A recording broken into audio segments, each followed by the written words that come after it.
The new NCAA JUCO ruling could be a major benefit for the Louisville men's basketball team next season. You are Locked On Louisville, your daily podcast on the Louisville Cardinals. Part of the Locked On Podcast Network, your team every day.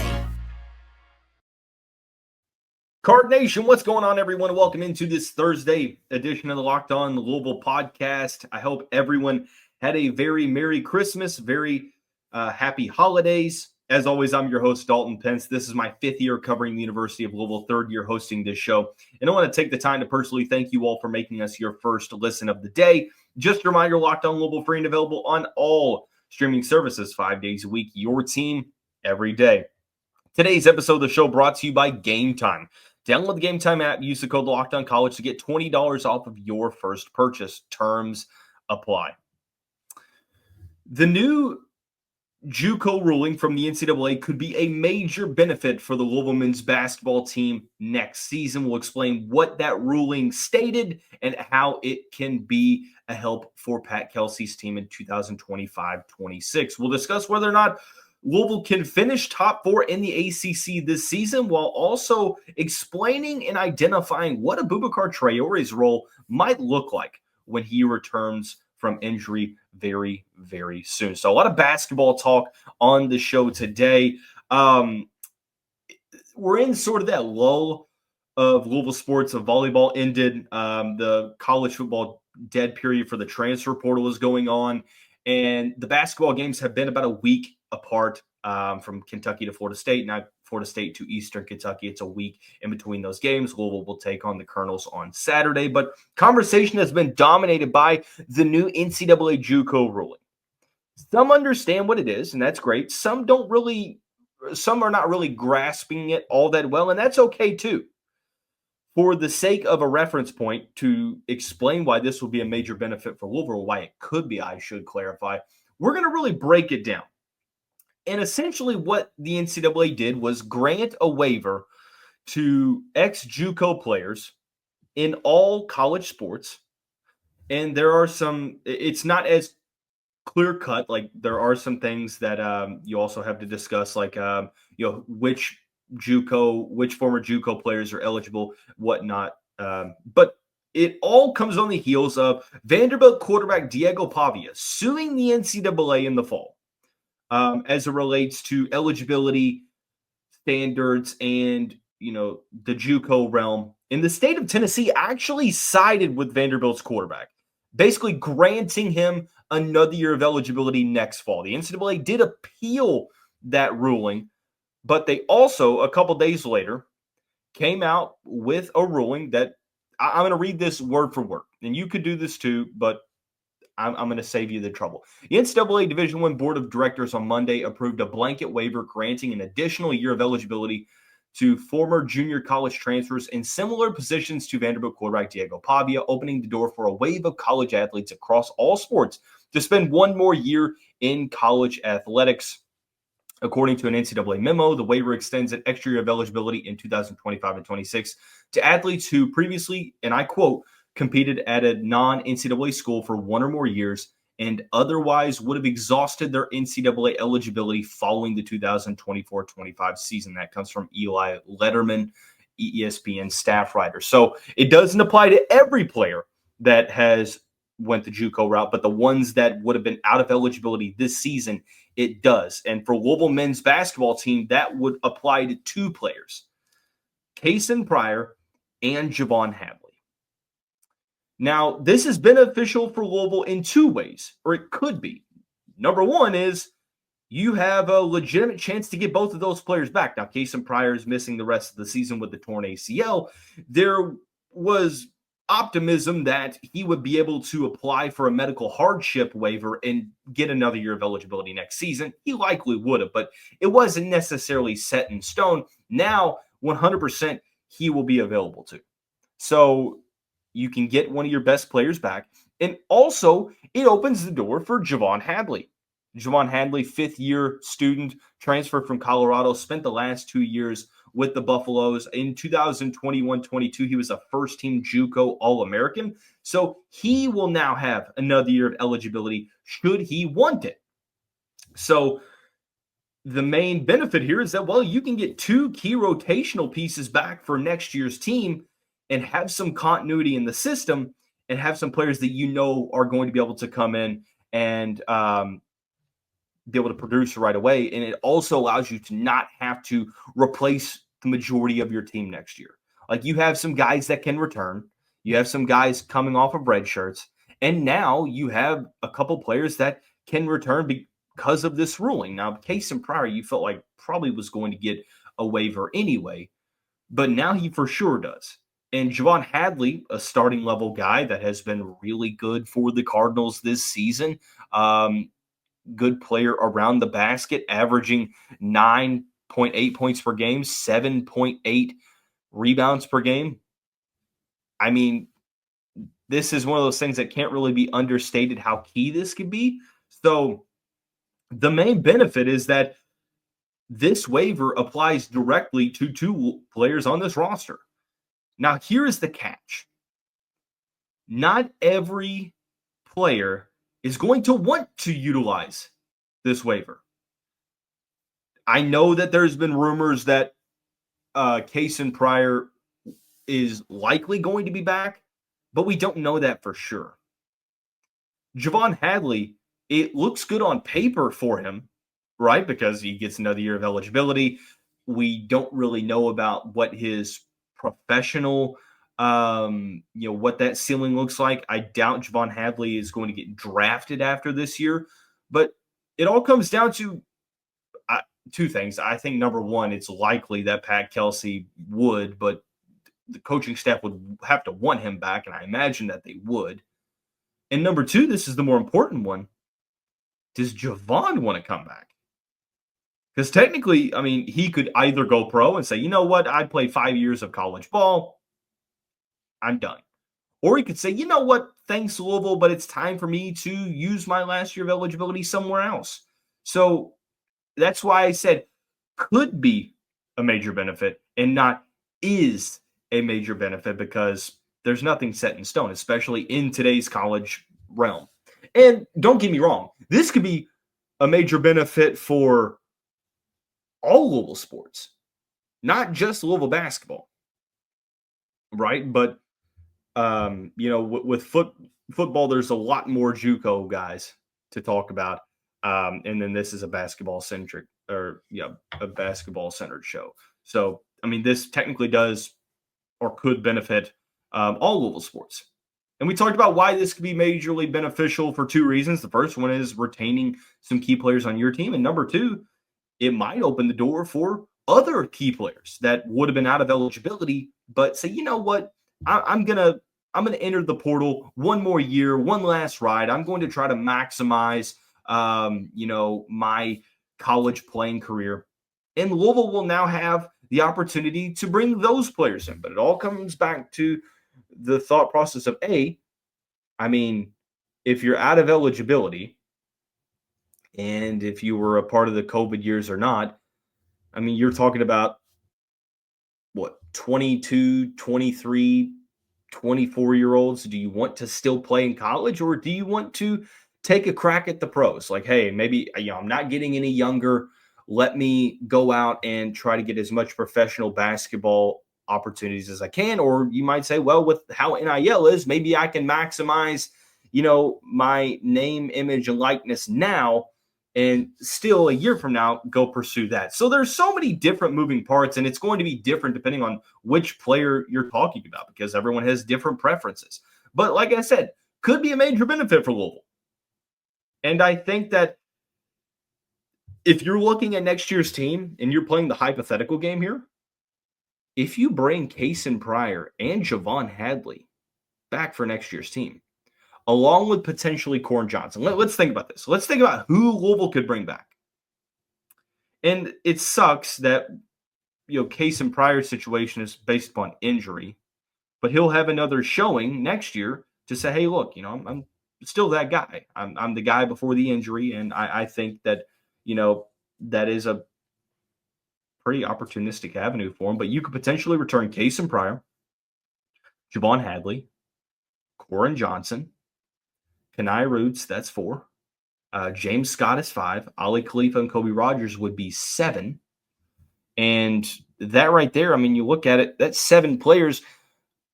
Before the year, I remember talking about, well, Louisville's going to have to replace almost everyone. Doesn't seem like that's going to be a situation now. So I think that this obviously could be a major benefit for Louisville, but could and will be are 2 different things. And we'll have to see how this, how this is going to result. Probably won't know anything until after the season. You have those conversations with the team. So, but we still have a whole season to go, or half a season to go.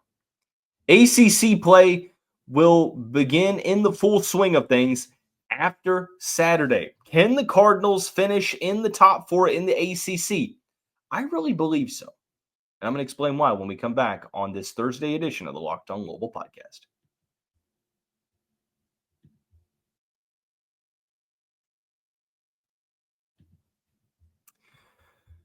I accidentally put the wrong sponsorship up there. My apologies. One of today's sponsors of the show is FanDuel. Look, the NFL playoffs are almost here, but it's not late to get in on the regular season action with FanDuel, America's #1 sportsbook. Right now, new customers can finish the season strong with $250 in bonus bets if you win your first $5 bet.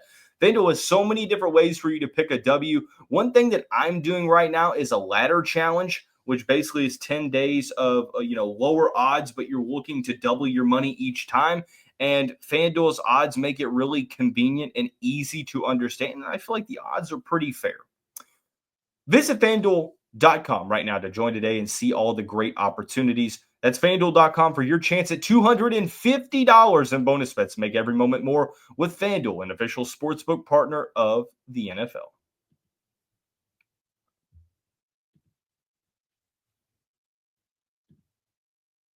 Card Nation, thanks again for making us your first listen of the day. Just a reminder, the show is free and available on all streaming services, 5 days a week, your team every day. Also, just a reminder, next Monday we'll start my weekly radio show on Big X Sports Radio, 1450 AM.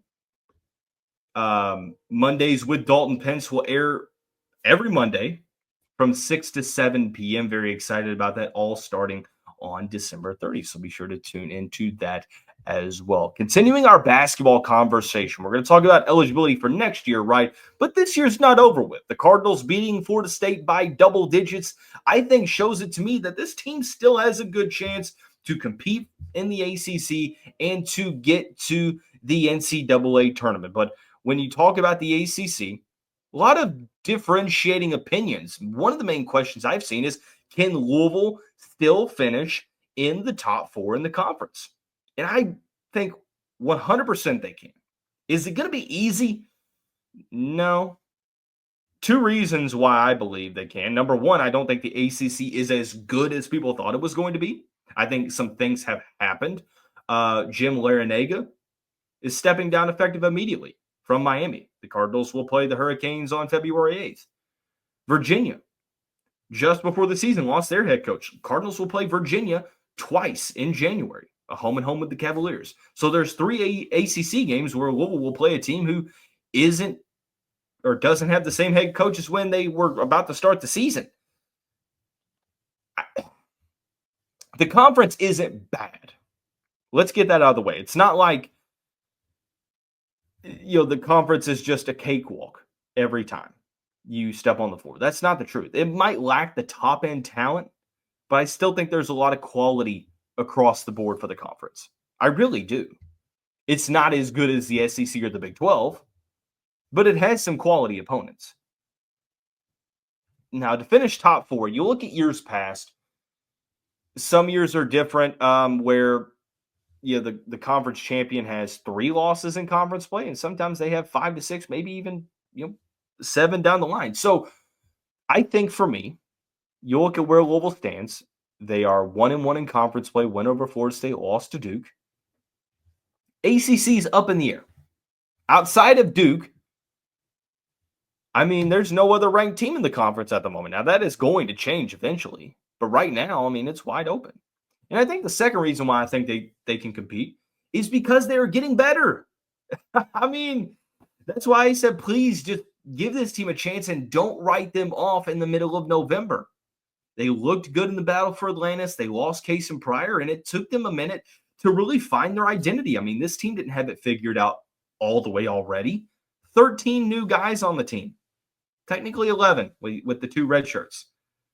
Now they're starting to figure it out. They got blown out to Ole Miss, but they were really good against Duke for about 30 minutes.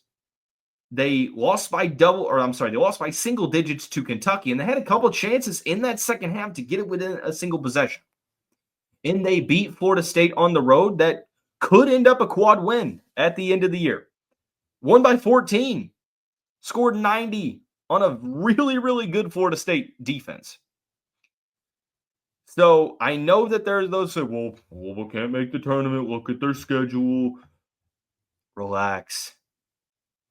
I'm not saying they're automatically going to. I'm just saying there's a chance. Top 4. Let's look at it. Right? There's no such thing as, absolute givens. But let's say that Duke is a penciled in top 4 team, right? I don't think anybody is going to argue with that. Number 4 in the country. They look really good. They've got 2 ACC wins already. So let's pencil in Duke, okay? Now, the teams at the bottom of the conference that at this point, I don't expect them to compete. Boston College, Georgia Tech, Syracuse, Virginia Tech, Miami, Virginia, California as well. I'm going to put Florida State in that category for right now. They're 0-2 in conference play. They've lost 2 conference games by double digits. So, for the sake of argumentation, what does that leave you? You've got SMU, Clemson, Pittsburgh, Stanford, NC State, North Carolina, Notre Dame, Wake Forest, and Louisville. That's 9 teams. The conference, it's a large conference. That's 9 teams. I think ultimately, Stanford did beat California. They lost to Cal Poly, Grand Canyon, and they lost to Oregon by 15. I think the Golden Bears are going to fall down a little bit. So that puts us at 8 teams, right? 8 teams for 3 spots. Now, who else is maybe a little bit fraudulent? I don't think that Wake Forest is as good as I thought they were going to be. I think that they're getting better, but they just lost to Clemson by 11. I think that the main teams of competition for the Cardinals for the top 3 spots, right? For me, it's Clemson, Pittsburgh, North Carolina, and SMU. Those 4 teams. Like, I know that there are some that believe in Notre Dame, and I'm not going to tell you you're wrong for doing so. They lost 5 straight games, though. The one conference loss, well, actually, they're 1-0 in conference play. I take that back. They beat Syracuse. But, you're talking about some big-time loss. Elon, Rutgers, Houston, Creighton, Georgia. I don't think Notre Dame is there quite yet. I think Louisville, it's a 5-team race for 3 spots. Louisville doesn't play Duke again. SMU, Clemson, Pittsburgh, and North Carolina. I think North Carolina is going to get one of those spots.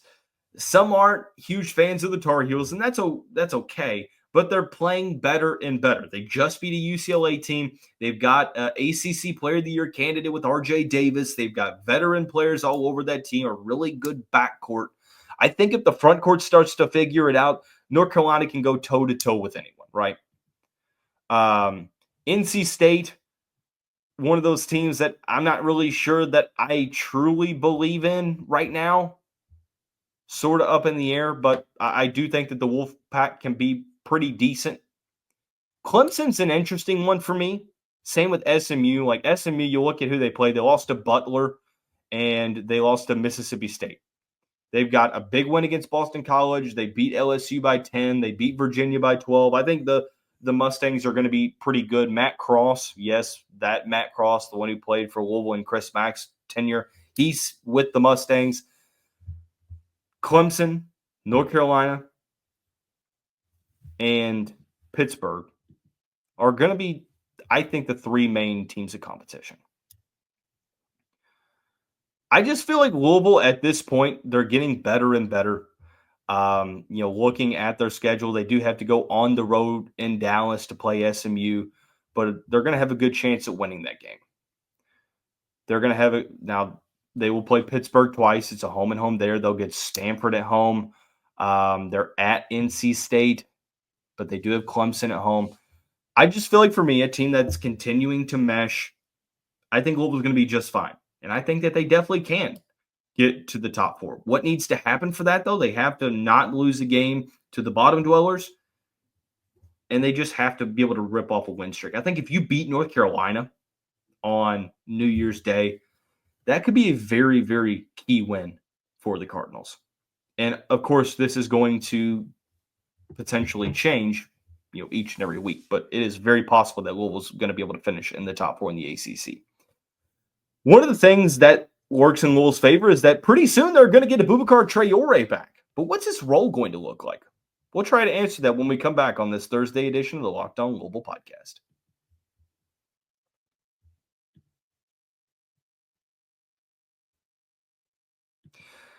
Card Nation, Game Time is focused on togetherness this holiday season. Game Time has a new feature called Game Time Picks that makes getting tickets for live events even easier. It filters out all the fluff to show you only incredible deals on great seats so you don't have to waste your time searching through thousands of tickets. Download the app and you'll see exactly what I'm talking about when I say that Game Time has so many different benefits. The all-in pricing feature that you can toggle on will remove the surprise fees at checkout. You have the panoramic view from your seat in the app before you buy. And like I said, Game Time Picks. Curation makes it easier to say more on sports, concerts, comedy, theater, etc. Take the guesswork out of buying tickets with Game Time. Download the Game Time app, create an account, use the code LOCKEDONCollege for $20 off your first purchase. Terms apply. Again, create an account, use the code LOCKEDONCollege, LOCKEDONCOLLEGE for $20 off. Download Game Time today. What time is it? Game time.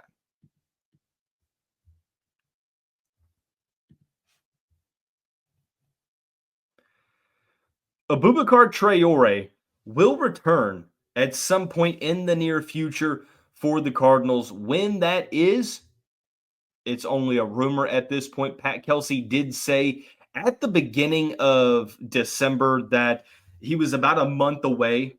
There were some rumors that he was questionable to go against Florida State. I didn't really hear that.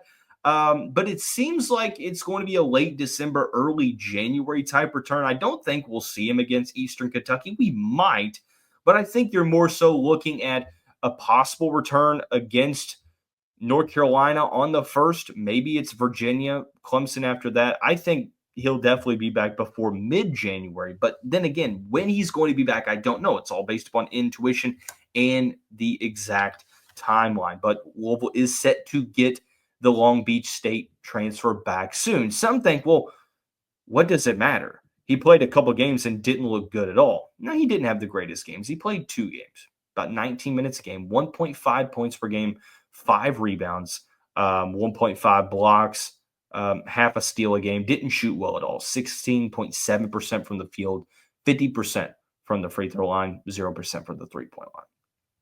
Now, I will say this. Traore didn't score well, but he defended well and he rebounded. What are 2 things that we continually talk about with this team? Defending and rebounding. So he will be a huge resurgence in those categories. I think him coming back will be able to positively affect those. For starters, you add another body to the rotation. Right now, you're playing 7 guys and rotating Frank Anselm eBay in opportunistically. You put Traore in the rotation, moving from 7 to 8 and giving you 9 possible players. That's huge, especially in the front court. Now, Traore is only 6'7", but with a long wingspan and that tenacious toughness, he can play down low, and that's something that Louisville really, really needs, especially on the interior defensive and defensive rebounding side of things. So, for starters, I think that it's going to be huge in that regard. I think it's going to be huge in terms of bringing the defense and the toughness, Now, when it comes to offensive production, I don't think you're going to run a ton of plays for Kader Traore. I think he's going to be a guy that lives around the rim, gets the ball and drives because that's something he's really good at. Rebounding the ball on an offensive rebound and being able to put it back, and potentially also the pick and roll, dropping to the basket for a potential alley-oop situation. He's not going to be a top 2 or 3 scorer on this team. He was never going to be. And that's okay because Louisville needed him to bring everything else that he brings. He's an ultimate glue guy. What he brings, not everyone has. That relentless motor, the tenacious defense, the athleticism, affecting the game in many different ways. And if he's scoring the ball as well, then that's an added bonus for me. So the role, I don't think he's going to be inserted back into the starting lineup. I think he's going to be a super sub off the bench that's going to be able to bring that jolt of energy.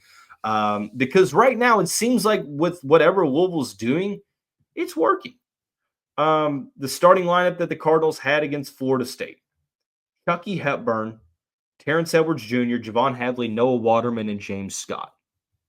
Really, you're asking yourself, does Traore's return put Noah Waterman in the starting lineup, or does it put him back on the bench? Because he would be the one that is affected by his return, because Hadley's going to start, James Scott is going to start, Hepburn's going to start, and likely Terrence Edwards is going to start. So I think a situation to where, look at the bench numbers. Against Florida State, everyone played over 20 minutes a game. James Scott played the lowest minutes of anyone starting, 21 minutes. Rain Smith had 30. Kenai Roots had 14. I think that what this is going to do is it's going to allow Javon Hadley to not have to play 33 minutes. Maybe Noah Waterman cuts some of those minutes down. I think James Scott, this doesn't affect him as much because he's sort of the big man in this situation. But at the same time, Traore and Scott on the court at the same time doesn't give you a ton of shooting. So it would be interesting to see. That's why I don't think he starts right away. I think he's a guy that comes in for James Scott and is able to play with Noah Waterman because Waterman can shoot. Traore can, play inside and be able to set the screens and seal the defenders and also roll to the basket. So I think his role is going to be honestly the same as what I thought it was going to be before the season, the do-it-all type player. Now, 1.5 points per game, I think, number one, is having a whole new team to play with. Nobody looked good on offense the first couple of games, really. They didn't shoot the ball all that well. So he's not going to be a non-factor on offense. I think we need to realize that. Is he going to be a 10 points per game guy? I doubt it right now. Let's look at the numbers from last year. In 2024, 2023-24, he averaged 12, 8, and 5. Now, he also had a really good game against Arizona in the NCAA tournament, who has a ton of size, 14 points, 15 rebounds. I could see a situation where there's games where he's going to have 4 to 6 points and double-digit rebounds. If that happens, fantastic. That's great. That's what we need. Everything Traore brings is kind of exactly what Louisville needs outside of maybe another true ball handler. So I'm excited to get Aboubacar back. I want to see what this team looks like when it's close to, I guess at this point, full strength. Context mattering. Context matters. Put it that way. I'm sitting here making up words. But overall, I have a ton of optimism for this team. Cards will play Eastern Kentucky on Saturday before finishing the season with the ACC slate. We're here to break it down on the Locked On Louisville podcast. That's going to wrap up today's show. Everyone have a great day. We'll see you right back here for some football talk tomorrow.